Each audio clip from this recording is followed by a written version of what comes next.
Hello, everybody, and welcome to another episode of Blood on the Razor Wire TV, where we bring it to you real and we bring it to you raw. Hit the subscribe button, hit the like button, definitely share the video and leave a comment. Got a special guest on today that I think you people would like to hear her perspective. You know, we're all family here, so I'll let her introduce herself and tell you a little bit about who she is, where she worked at, and just her whole situation. Tell the people who you are and where you're from and what you did. Okay, my name is Donna Mortimer. I am a former New York State corrections nurse. I worked at Collins Correctional Facility, which is a medium security men's facility in Collins, New York. I was there from 2017 to probably end of March 2019, at which time I resigned my position. Resigned your position. Yes. We can start there. Why did you resign your position? I'm interested.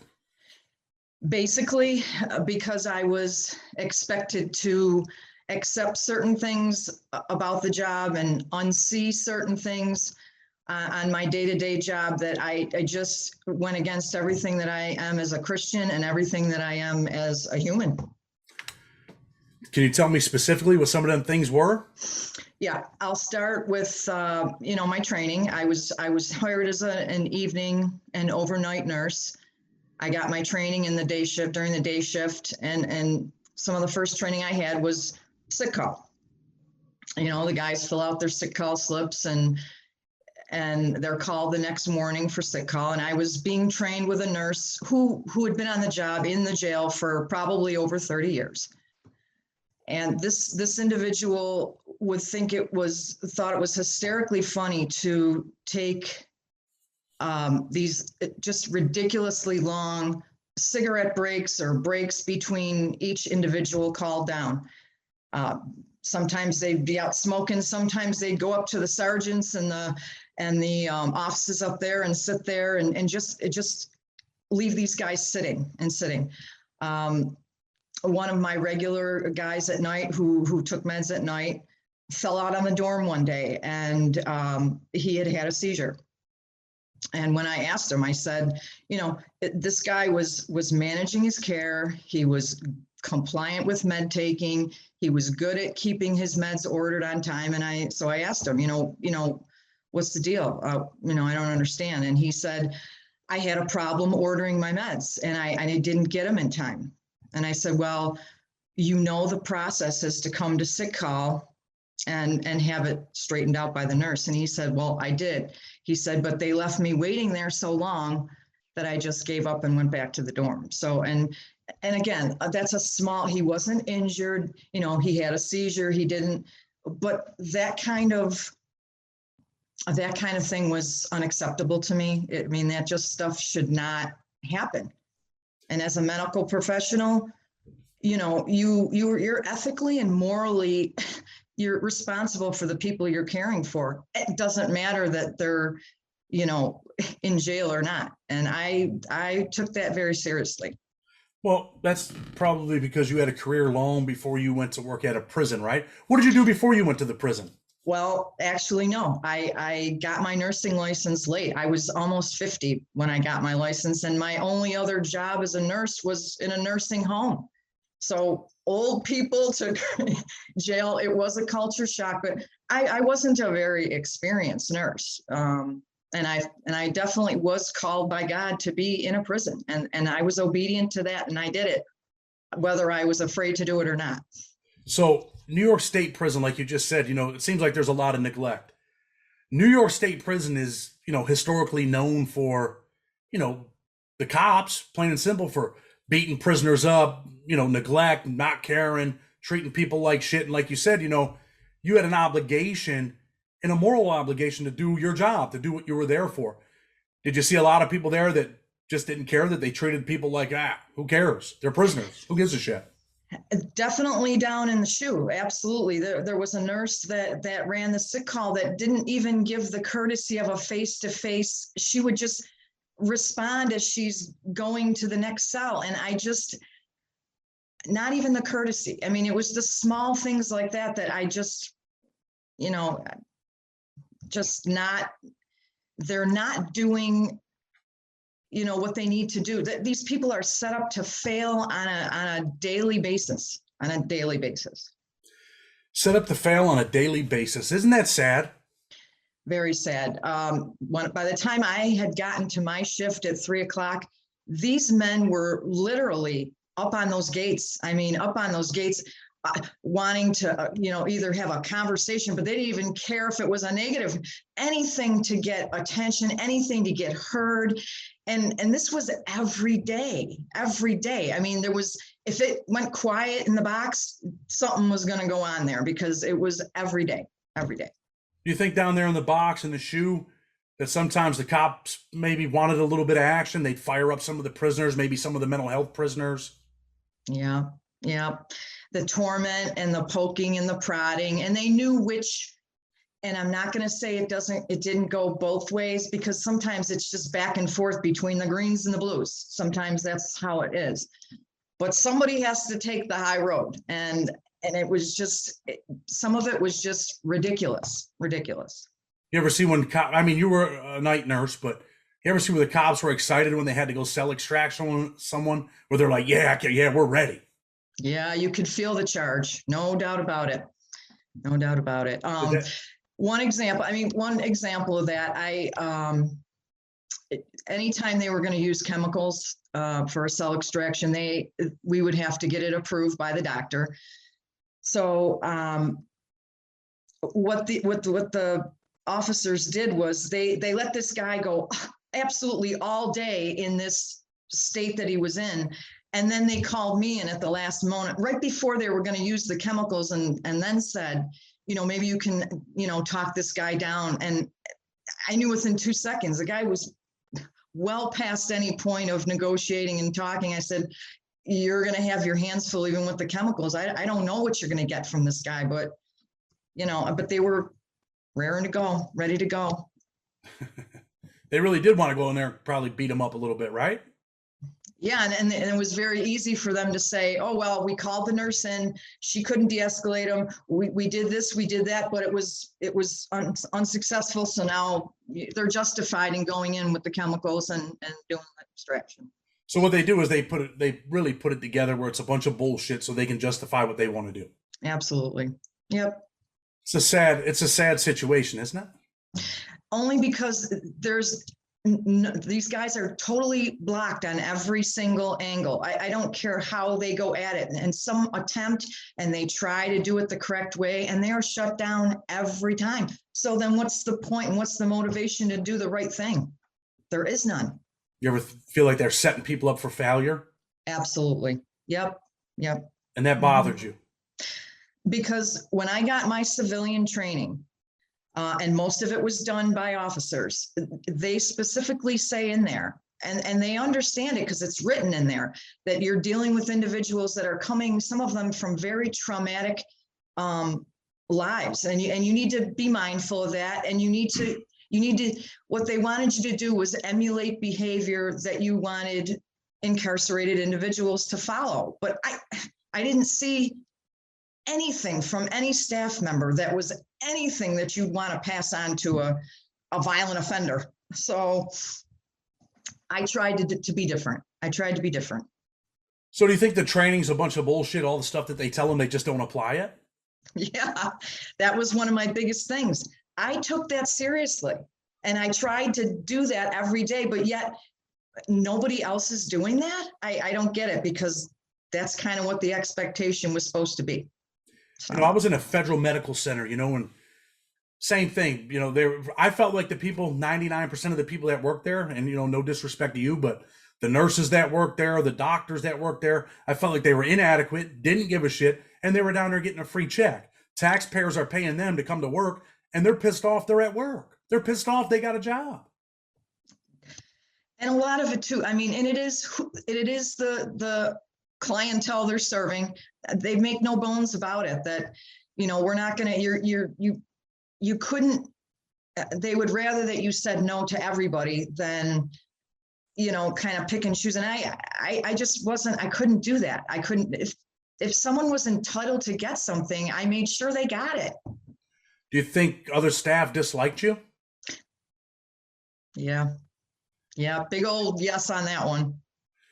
So, but I mean, they didn't dislike you right away. It just took a little bit of time for them to say, "Oh, she actually cares No, about people. She's actually doing her job." I'm a, they knew who I was coming in there. I did not have the personality.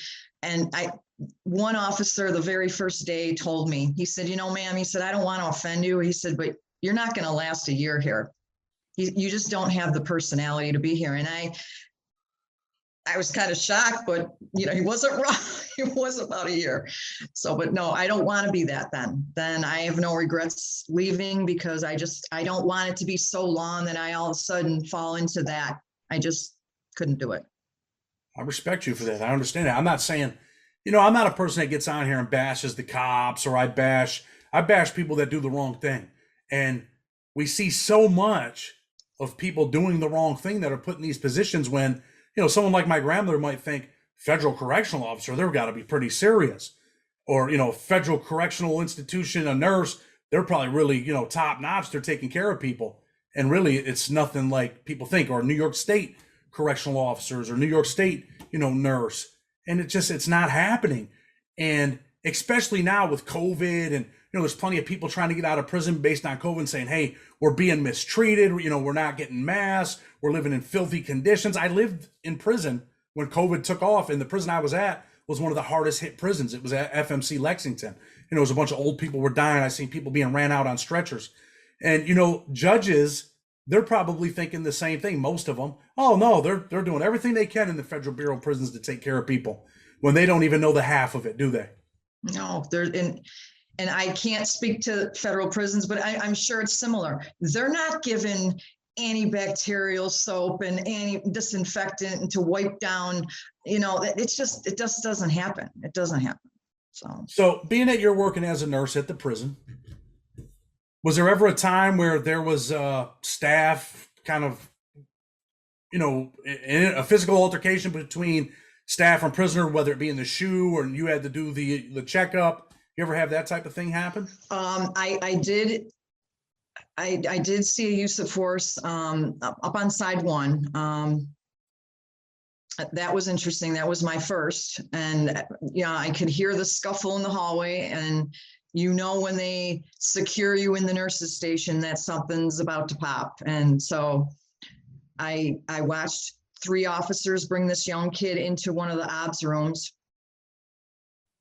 I knew this kid. He was a young guy. He was very strong and probably a handful, no question about it.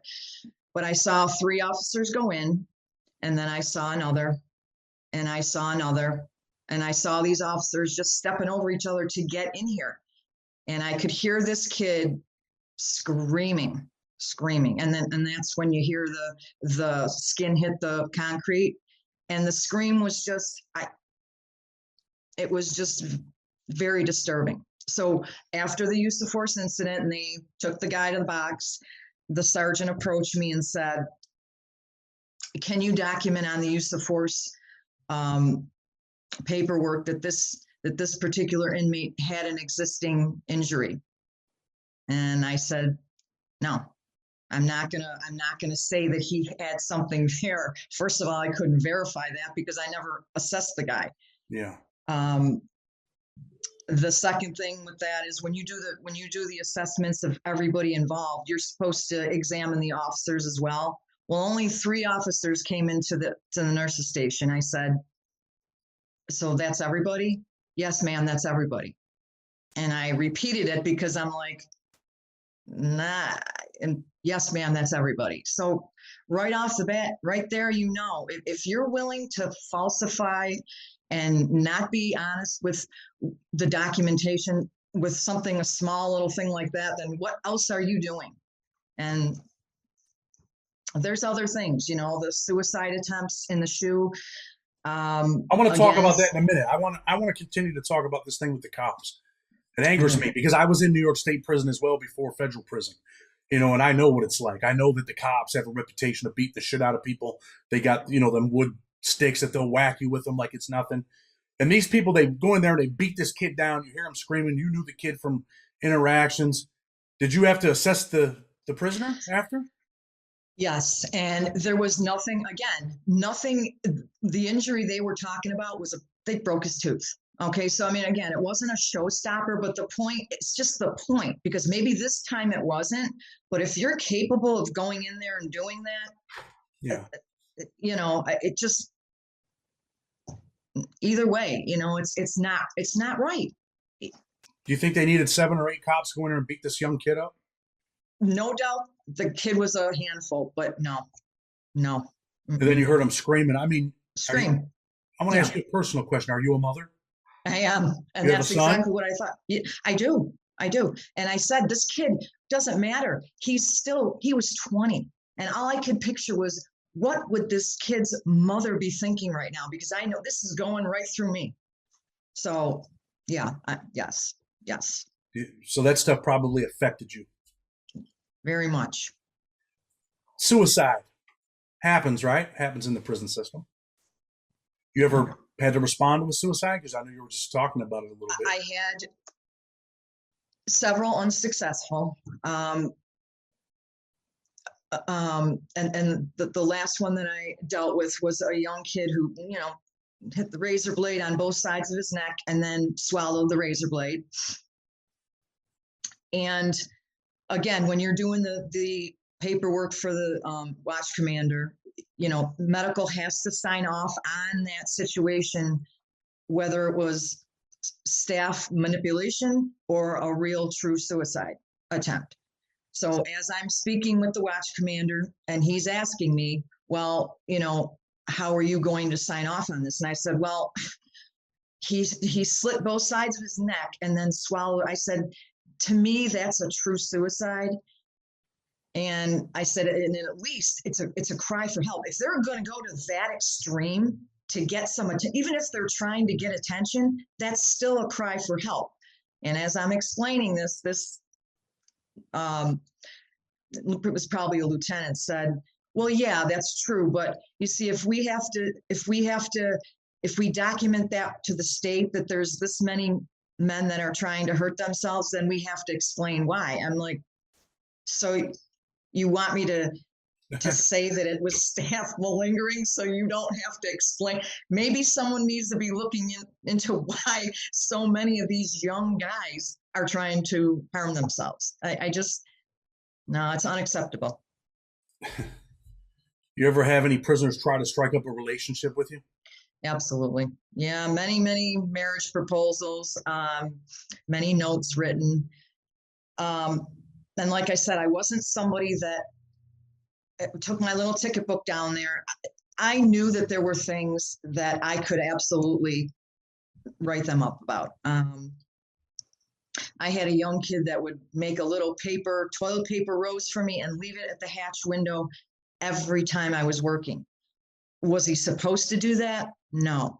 But I wasn't going to crush this kid. I mean, he was not hurting me, was not offending me, was not being, inappropriate.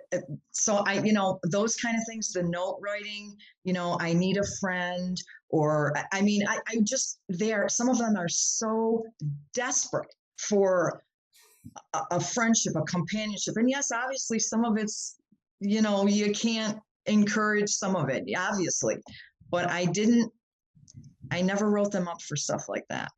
Do you think these dudes actually believe that they could strike up a relationship with you? Do you think they really believe that in their mind? I think they really, yes, I think they really think, and again, they're so desperate for niceness. I mean, they latched on to my kindness and compassion like it was gold. Yeah. And I really didn't expect. I didn't know that was going to be what the response was. I didn't. So. Yeah, go ahead. I'm sorry. So, it is a little unnerving, but I knew that if you set the boundaries and you make sure they are where they are, I just took those as they were just responding to my niceness. That was their response. They were appreciative of it.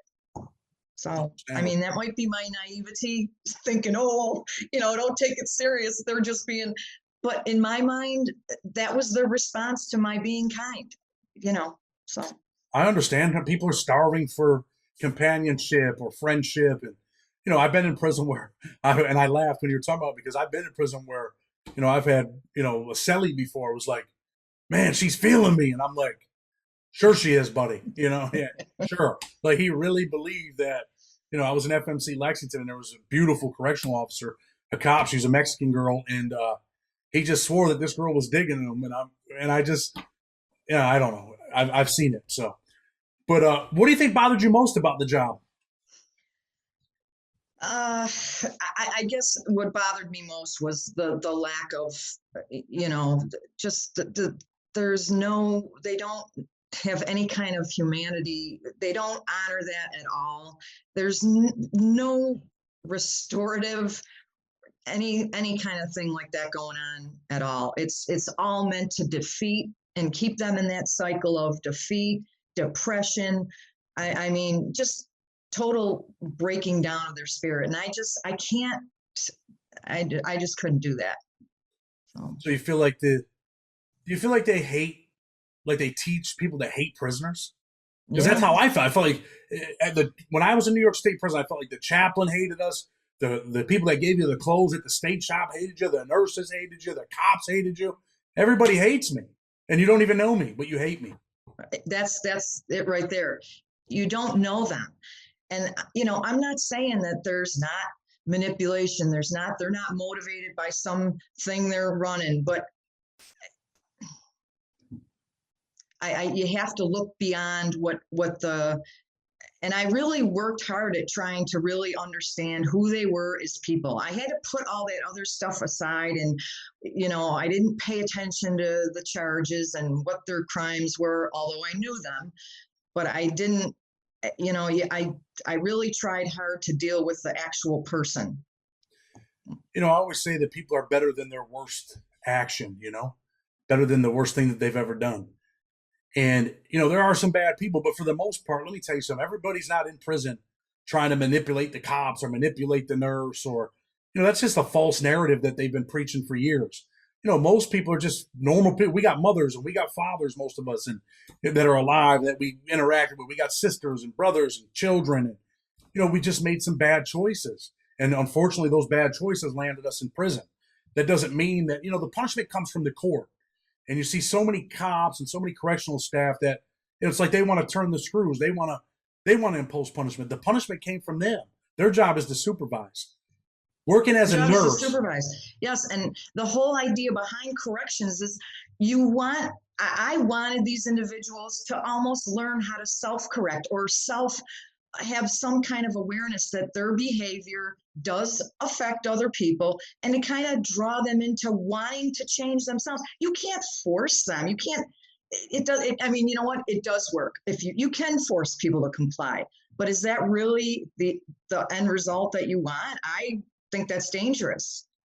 You can force them to comply only for a certain amount of time, as long as you give them circumstances in place. But you worked at a prison, and I don't promote this, but you know, if all the prisoners decided, hey, today's the day, did they ever teach you guys that you were in danger? If the prisoners ever decide that? Every person that works in jail knows who's in control of those prisons, and it's not the staff. So you just know. And yeah. Do you think the cops think they have to just go beat people down to let them know we're the balls? That's exactly what it is. And, you know, I'm not trying to give away any jail secrets here, but I think it's done so that they can one up or that there's, you know, but intimidation factor. And the guys that I dealt with, they knew you weren't putting anything over them because they know more than you think they do. 100%. Yes. You know, we're famous. New York State's famous for the Attica riots, and you know, people were just, you know, people had enough, and that was the end outcome. And of course, when the cops got back control of the prison, you know, they did some nasty things to people. You know, a lot of people died there. When you're in training, they teach you guys anything about that, about the Attica riots? Do they ever mention that stuff? They did mention the Attica riot for sure, and you know what? And what went along with that again is, they want you to be aware. They want you to pay attention to, you know, if somebody's acting a certain way that's different from their normal routine, that they wanted you to bring it to attention and pay attention to it and be mindful of it. But I didn't see that. I paid attention every single day. I knew when any of the regulars that I dealt with, if they were acting a little strange or if they were quiet. When they go quiet like that, there's something you need to be asking them, because there's something going on with that person. I agree. You ever have the cops or a supervisor tell you, hey, look, you do pretty much what we say. We got security. You just mind your business. I was absolutely told many times, you need to stay out of the security end of it. You don't need to be. I had nurses pull me back into the nurses station saying, you know what, you cannot get involved in this. And, I did cross some lines. I knew I was put there for a purpose, and it was not to be like everybody else. And so I relied on leading. Let me stop you. Okay. You say you crossed the lines, but really you didn't cross the lines. You were just doing your job, right? I was doing my job according to the way I felt that God himself wanted me to do it. And I was obedient to that. And it didn't matter sometimes that I was not compliant with certain things. I was a staff writer for Prisoners Legal News and Criminal Legal News while I was in prison. And I've wrote numerous articles where nurses end up getting sued.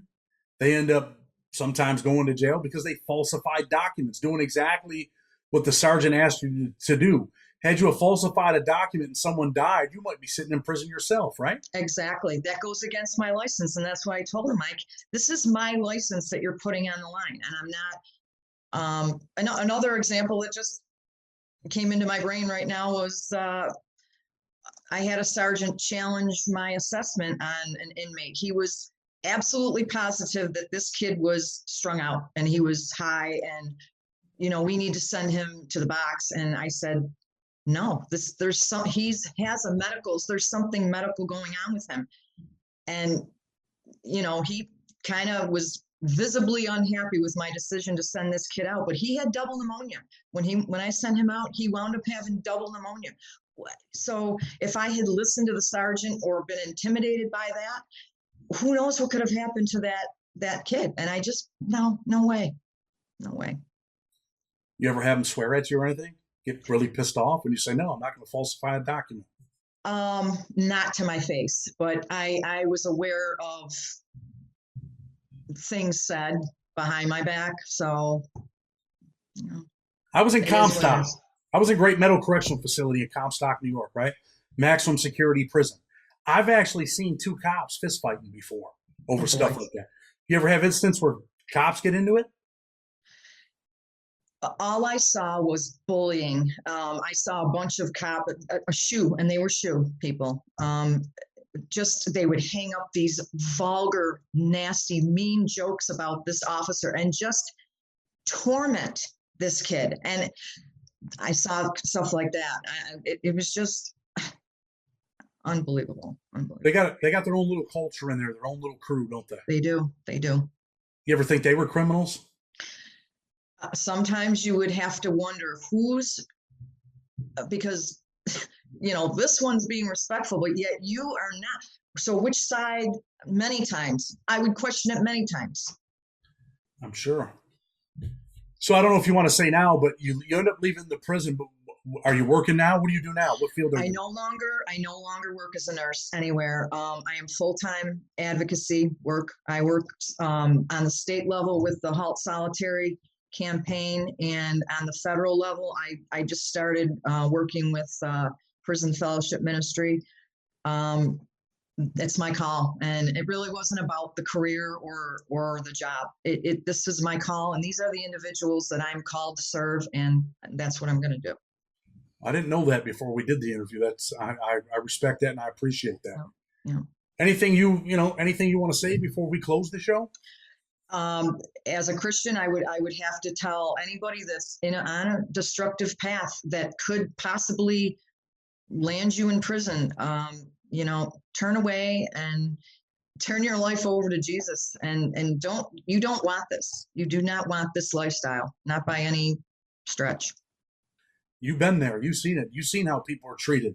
You've seen the mistreatment. You've seen the abuse. And like you said, it comes on both sides. But someone has to take the higher road. And when that's your job and that's your position, you're probably the person that should take it. You agree? Absolutely. Absolutely. So, Donna, I'm going to close the show, but definitely appreciate you coming on. You bring us a different perspective from that side. From, you're not on the security side, but you worked in the prison. And, it's important for people to hear that. Yeah. People to hear, coming from someone like you. So, again, I appreciate you. I appreciate you coming on the show. And more than anything, I appreciate you, being involved with that prison fellowship ministry. They're good people. So, definitely. Thank you for having me. It was, I'm glad I was here. Definitely appreciate you. Blood on the Razor Wire TV. Hit that subscribe button, hit the like button, share the video. Always bringing you different content. Until tomorrow, with respect, we're out.